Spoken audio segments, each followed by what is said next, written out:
Olá, boa noite. Estamos começando mais um programa Panorama Goiás, transmitido pela PUC TV e nas nossas redes sociais, Panorama Goiás. Hoje, nessa terça-feira, muito especial, a gente traz um convidado que está no meio assim, gente, particularmente é um meio que eu gosto muito, que tá na minha veia, tá no meu sangue, moda, que eu sou de uma cidade que é toda voltada para moda, família pioneira, e hoje eu trouxe para poder falar de um projeto incrível. Theo, boa noite. Olá, boa noite, Marcelo. Obrigado pelo convite. E como eu fico feliz de falar sobre moda, né? Ser Moda. goiano e falar sobre moda alcançando outros locais. Olha, gente, o Theo é da TEAR Vestuário. Ele já participou do São Paulo Fashion Week, né? Digital, forma digital, ano passado, Não, isso? foi esse ano ainda. Esse ano? Em junho a gente estreou no Olha, digital, sim. e esse ano agora ele vai estar presencial. Presencialmente. Olha que honra para nós goianos ter uma pessoa representando a gente lá no São Paulo Fashion Week. Theo, conta um pouquinho da sua história pra gente. Então, sou aí goiano, goianiense. Eu, nasci nessa cidade que eu amo muito. Nós somos muito novos, né? Goiânia só tem 89 anos, completou esse ano. E a gente não é conhecido como criativo, a gente é conhecido como produtor de moda, produtor de roupa. Até pela cidade de ser nova, eu acho que a gente ainda está mostrando quem somos nós nesse processo. Então, desde que eu entrei na faculdade, eu vislumbrava estar nesse local. São Paulo Fashion Week era uma coisa, né, quase que inacessível pra gente, né? Ainda mais com a minha história.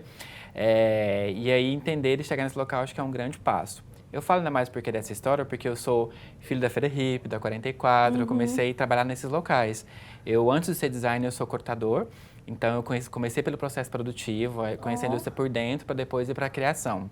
Gente, Então que é um legal. grande passo, com certeza. Estou na indústria há 21 anos, né? Metade da minha vida já estou na indústria. E faço o que eu amo, né? Assim, moda é um grande desafio, a gente sabe desses passos do criativo, como é. Mas com certeza faço o que eu amo e eu acho que isso tem aberto várias portas aí pra gente. O meu trabalho, ele é de duas formas, né? Eu, enquanto designer, eu trabalho para as empresas da grande indústria e a TEAR surge em 2018. Então, de 2018 para cá é muito pouco tempo, se a gente for pensar. E aí, desses 4 anos, 2 anos são de pandemia. Então, a gente se manteve nesse processo e a gente foi dando passo dentro desse processo de desenvolvimento da marca e de alcançar esses locais também. Então, 2022 para a gente é, com certeza, um grande passo na nossa história. Não, e como até pra gente, que São Paulo Fashion Week era algo muito assim, distante pra gente até entrar, né? Hoje já tá muito mais fácil. E ainda mais com um goiano levando uma moda cultural da gente. E, Theo, me conta um pouquinho. Eu vi que ele já me falou um pouquinho da história dele aqui, gente. Ele já deu aula na minha cidade. Olha só, que honra. A gente já trocou aqui. Altas conversas de bastidores. Já tricotamos aqui bastante sobre moda. Sim. Ele tá com um projeto novo, que é a TEAR, de forma bem assim, ó, que remete bem à raiz mesmo da moda, que aquela forma de costureiras, de cortes. Resgate mesmo. Sim. E isso me fez lembrar muita forma, assim, que eu já trabalhei também numa indústria, a gente se identificou bastante. Theo, me conta como que você chegou nesse processo em vou montar a TEAR dessa forma. Então, eu acho que o fato de ter vindo da indústria faz a gente repensar uma série de coisas. A moda, né, vendo a engrenagem da moda, principalmente com fast fashion como então a gente fica se questionando muito. A TEAR surge nesse momento de angústia, né, lá quase uma década atrás eu comecei a me questionar o que realmente fazia sentido para mim, qual era o meu propósito enquanto criador. E aí, entendendo esse propósito, eu falei, gente, eu preciso de fazer alguma coisa que realmente faça sentido para mim. Não é só sobre trabalho, sobre o que a gente conversou, não é só sobre trabalho, a gente precisa se ver nesse processo e entender o nosso propósito. Então, em 2016, eu comecei a pesquisar a TEAR. Sustentabilidade é uma coisa mais recente, então, assim, hoje, né, é o boom do marketing, é a sustentabilidade, mas eu queria que fosse muito profundo. Em 2016 a 2018, estudando profundamente a marca, fiz uma pós. E eu queria que fosse muito real, não só para mim, mas para as pessoas também, assim. Porque a gente vê que várias marcas, aí você faz uma segunda pergunta sobre sustentabilidade, as pessoas não sabem nem responder. Então, eu falei, não, para mim precisa ser real. Então, essa imersão foi importante. E até porque eu participava de eventos, participei de concurso. Então, eu fui trilhando uma história do autoral paralelo ao comercial que eu faço.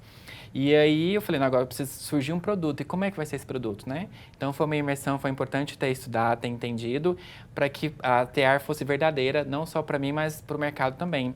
Eu acho que isso que é o sucesso dessa história, né? A coisa com profundidade e com propósito. Quando você fala sustentável, muitas pessoas às vezes não têm noção do que seja, como você mesmo mencionou. Como que seria? Você trabalha com tecidos específicos, algodão, retalhos? Como que é que funciona? Marcela, assim, na essência, a gente vai falar de sustentabilidade, era não produzir mais. Se a gente pegar na essência da palavra, é não produzir mais. Então, dentro desse processo produtivo, eu tomei algumas atitudes, né? Por exemplo, eu coloco o mínimo de materiais sintéticos no que eu faço. Por exemplo, minha roupa não tem entretela, não tem zíper, não tem outros materiais sintéticos. Por que disso? Para que quando ela for para o meio ambiente, ela vai decompor por um todo. Porque a gente sabe a diferença de uma fibra natural, que decompõe muito rápido, e uma fibra sintética que demora ali uma série de tempo para poder decompor, anos, né? Então, é interessante a gente pensar nisso no meu processo produtivo, e a TR surge, né, com essa história de rever os processos e principalmente pensar nas pessoas que estão envolvidas ali, né? O que eu faço é muito... o meu slogan é humane para durar. Então, esse fato de ouvir as pessoas é extremamente importante. Então, primeiro, fazia sentido para mim a marca, né, de entender como ser humano, como uma roupa que fosse durável, uma roupa que fosse atemporal, porque a gente veio de uma engrenagem, a gente está numa engrenagem que a cada dia tem lançamentos novos, então, assim, é muito sufocante pensar nesse processo. Então, a Teara, ela foi contra isso que eu vivia, né, mas no sentido de respeitar, entender e propor uma outra situação, primeiro para mim e depois para os meus clientes também. Ah, entendi. E a questão da padronagem, como você falou que é uma padronagem que veste vários tipos de corpos, me explica. Por exemplo, eu tô com esse macacão aqui, é a peça mais vendida da história da TR, ele chama Áquila. Esse mesmo macacão, que é de tecido plano, que não tem elastano, ele veste de um corpo 36 a um corpo 50. E tanto menina quanto meninos. Então, assim, é uma peça muito plural nesse sentido. E uma peça que vai vestir vários corpos, isso a moda não oferece, né? Assim, a gente vê isso na malha, vê em outras situações. É muito difícil. Mas foi um estudo grande de modelagem para que a gente chegasse nesse resultado. Então, eu tenho tempo de testar algumas coisas que são importantes. É claro que para um desfile existe, né, roupas que são diferentes, é um grande impacto ali que a gente precisa causar. A moda tem essa coisa de despertar desejo, e o São Paulo Fashion Week é esse local de despertar desejo. Então, lá onde eu libero mais o processo criativo, mas depois também eu transfiro isso para minha roupa que seja mais comercial e que atenda a minha cliente também, e meu cliente. Falando no desfile, spoiler, o que vem de novidade nas suas peças para o São Paulo Fashion Week? Então, assim, eu acho que eu falo muito que eu olho meu trabalho com muito acolhimento, né? A cada coleção que a gente faz é um processo de desenvolvimento, a gente vai amadurecendo dentro do processo. Nessa coleção, eu resolvi trabalhar com a seda, que é um tecido muito sofisticado, muito milenar, o tecido, né? E responsável também, no sentido do processo produtivo. Então, eu acho que é um passo aí na sofisticação, a gente vem dando, né? A cada coleção a gente entende um pouco mais a marca e vamos dando os passos, assim, para que seja diferente. Essa coleção chama Metamorfose.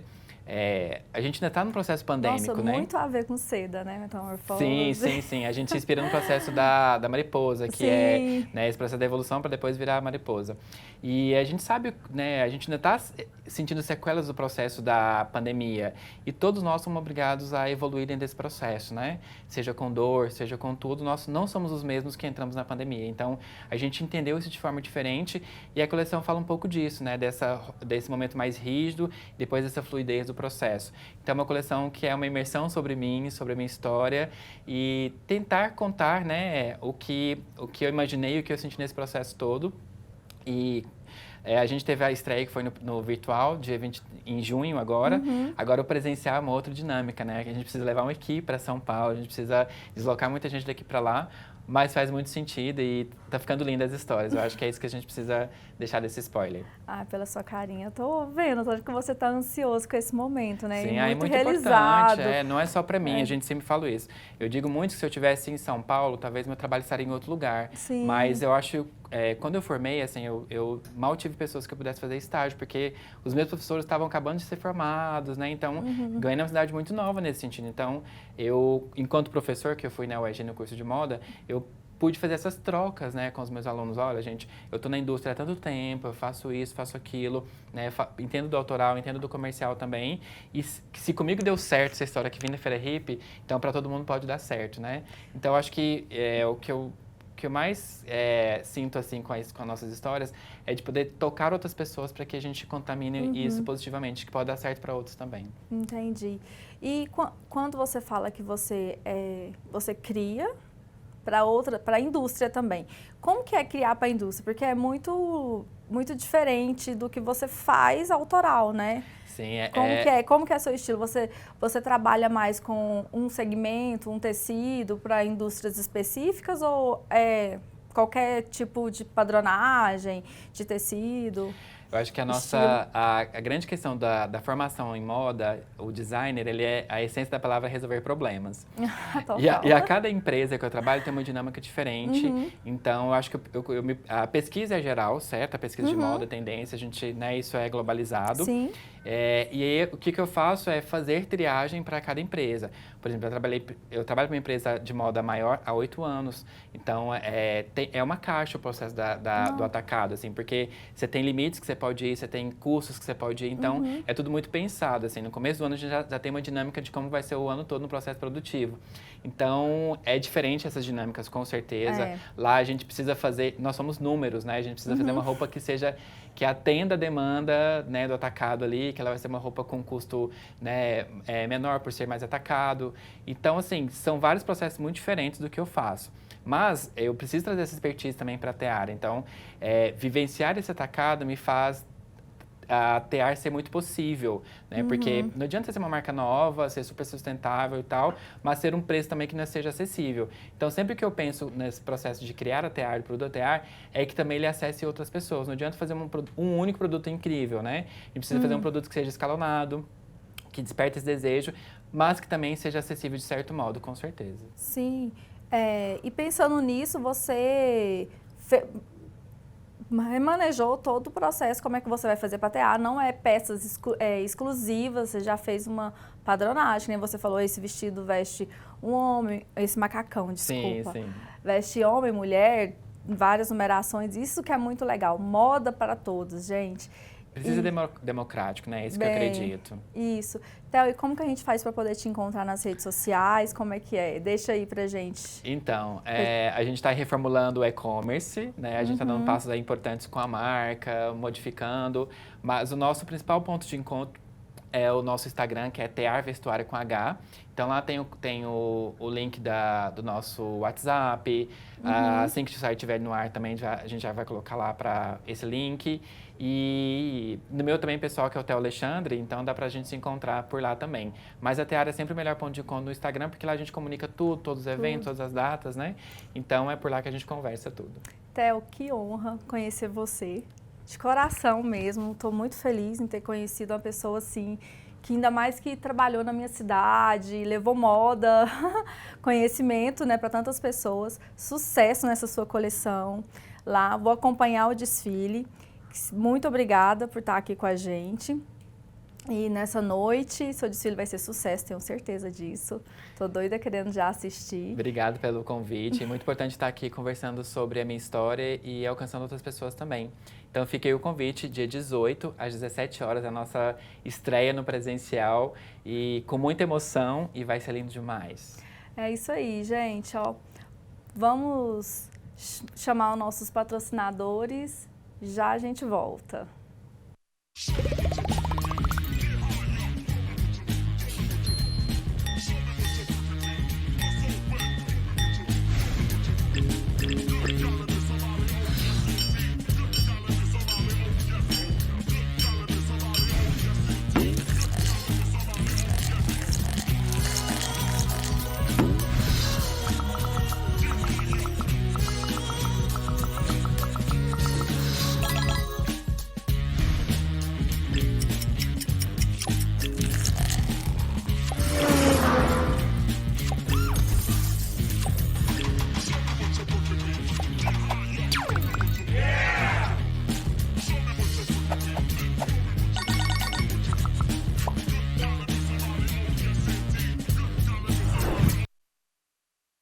voltamos nessa terça-feira, essa noite linda. Quero agradecer os nossos patrocinadores. E para dar continuidade a esse programa, com notícias super legais, diferentes novidades, eu trago hoje uma pessoa que vai falar sobre um assunto, gente, que está sendo muito levado em consideração agora para o final do ano. As vagas temporárias de empregos.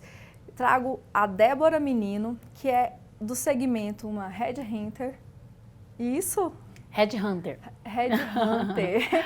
Ela tem a empresa dela, Tolit, que está no mercado há vários anos. Conta pra gente, Débora, como que está sendo esse momento de contratação temporária, já que as específicas mesmo, contratações, está bem complicada. Conta pra gente. Boa noite. Então, hoje eu vim aqui para falar com vocês sobre as contratações que estão acontecendo, sobre esse mercado, né, de recrutamento e seleção. Final de ano sempre é um pouquinho mais aquecido o mercado, as empresas agora voltaram com tudo depois que passou esse período aí complicado da pandemia, muita gente querendo contratar, muitas ofertas de emprego, porém a gente está tendo um probleminha, que é os candidatos. Cadê os candidatos, né? O principal, gente, como que faz? O principal está faltando, mas o que acontece?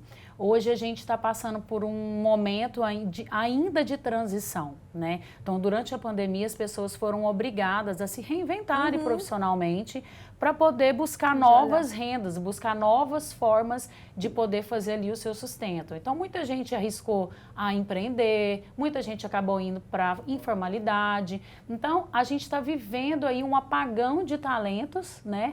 Porque essas pessoas ainda estão trabalhando por conta própria de alguma forma. Mas o mercado está super aquecido, as oportunidades estão para todo mundo, basta querer. Eu já entrei perguntando para a Débora sobre essa questão de trabalhos temporários e não deixei ela se apresentar, gente. Verdade. Débora, me fala um pouquinho como foi sua trajetória até chegar aqui com essa empresa que hoje tem nome grande no mercado, é referência aqui em Goiânia e fora também, né? Conta pra gente um pouquinho da sua trajetória. Vou contar. Então, eu sou a Débora Menino, sou proprietária da empresa Tolit. A Tolit é uma empresa que trabalha com a inteligência organizacional e um dos nossos serviços é o processo de recrutamento e seleção. Então, já estamos aí, eu trabalho com isso há mais de 15 anos, mas a empresa existe há 6 anos e hoje a gente atende todo o nosso território nacional. Então, eu faço vagas para dentro e fora de Goiânia, outros estados, Bahia, Brasília, Salvador, para tudo quanto é lugar a gente faz. Ai, que legal. Hoje o meio digital facilitou muito para a gente, em todos os segmentos. Mas, voltando ao assunto, cadê os candidatos? Gente, são muitas vagas. Eu até acompanhei ela esse tempo agora que ela está com vários projetos. Depois você vai falar pra gente também, tá?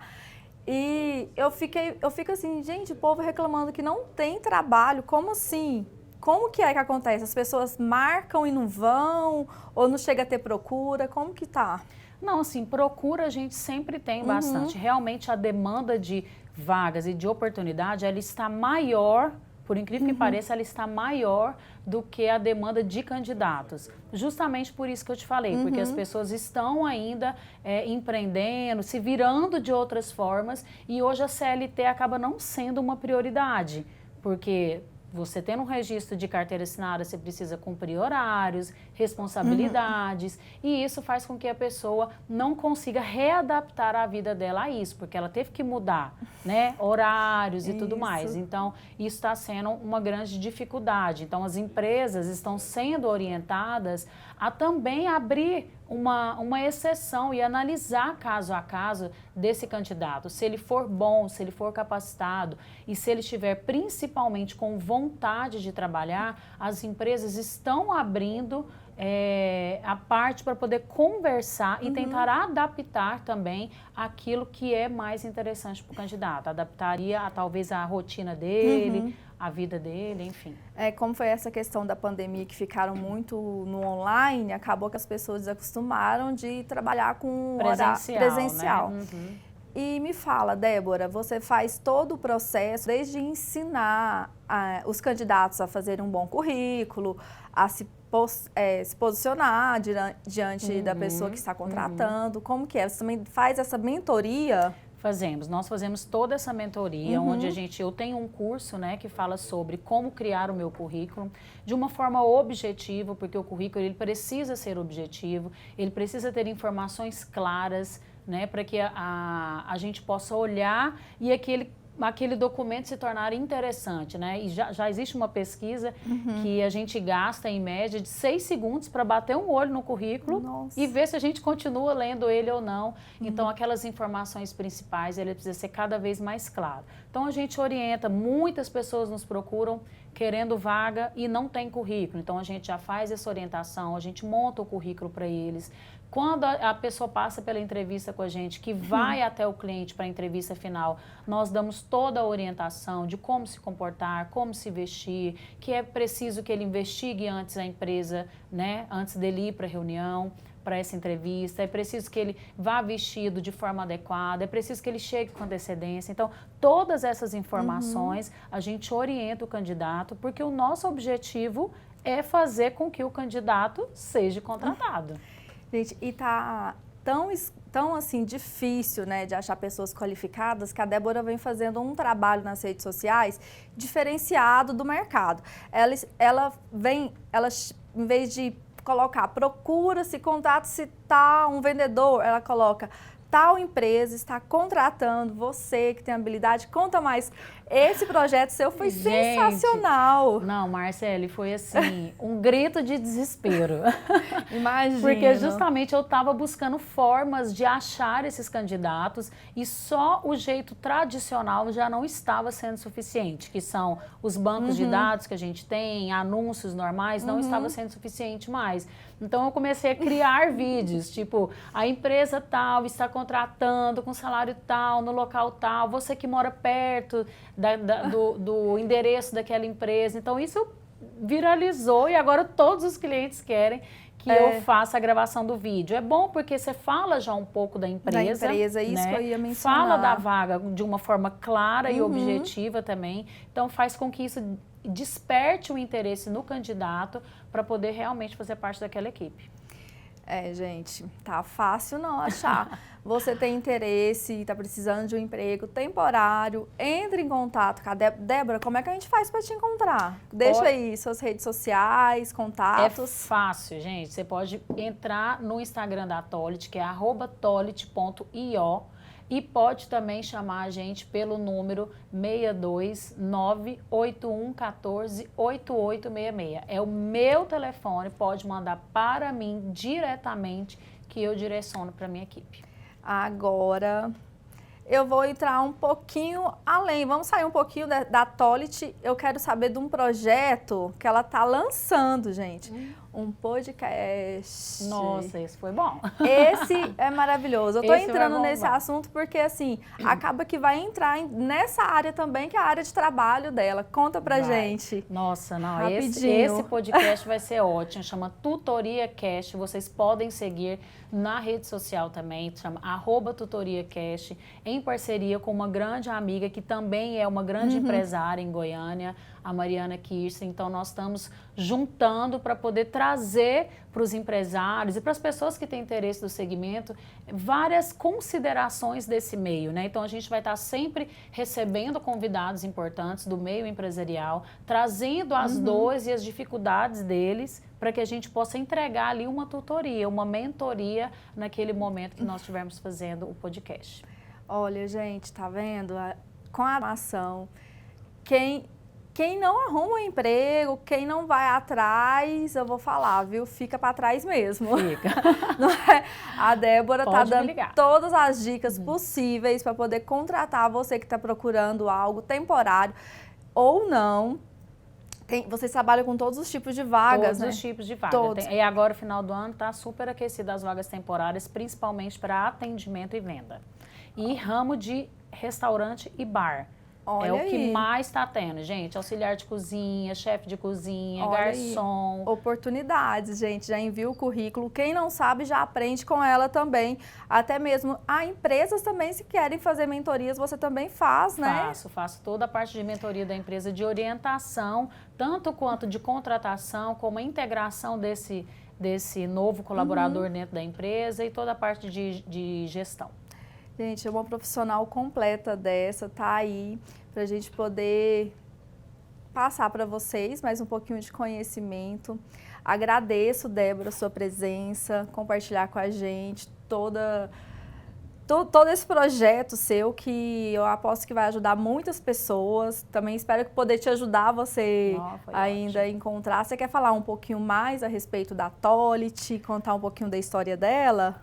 Que eu queria? Eu agradeço primeiramente, né, a você novamente pelo convite. E o que eu gostaria de falar é, gente, tem oportunidade no mercado.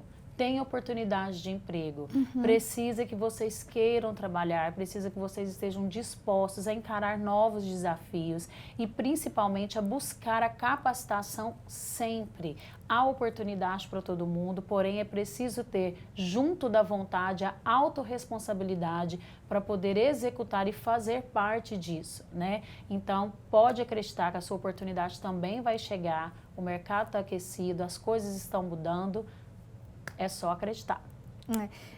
Só uma dúvida aqui. Quando você vai fazer a seleção, você faz individual ou de grupo? Como é que funciona? Depende muito da vaga, né? Depende muito da urgência, né? Nesse momento mesmo eu estou fazendo uma vaga que tem um número maior de vagas, então acaba que compensa que a gente faça ela em número, marca um dia, onde a gente marca todas as pessoas naquele dia e faz o processo comunitário que fala, né? Mas então depende muito do perfil da vaga, do perfil do cliente, da urgência, de como que ele quer que faça. Eu fiz essa pergunta porque há um tempo atrás eu vi que ela estava precisando de, acho que eram 6 vagas, só que ela tinha que selecionar 200 pessoas. 200! Olha só, gente, não é fácil, não. Achar 200 pessoas que têm interesse numa mesma profissão e selecionar 6. Isso, mas é por aí. E conseguiu? Graças a Deus conseguimos. Hoje, a média para você conseguir, para que eu consiga enviar 3 opções para o meu cliente, para que ele tenha um parâmetro, eu preciso entrevistar no mínimo 40 pessoas. Nossa. Para eu conseguir filtrar 3 e enviar para ele. E é isso aí. Mais uma vez, obrigada, Débora, pela presença. Um prazer enorme ter você aqui com a gente. E vocês, obrigada por ter acompanhado a gente nessa noite especial. Até mais. Ficam com Deus.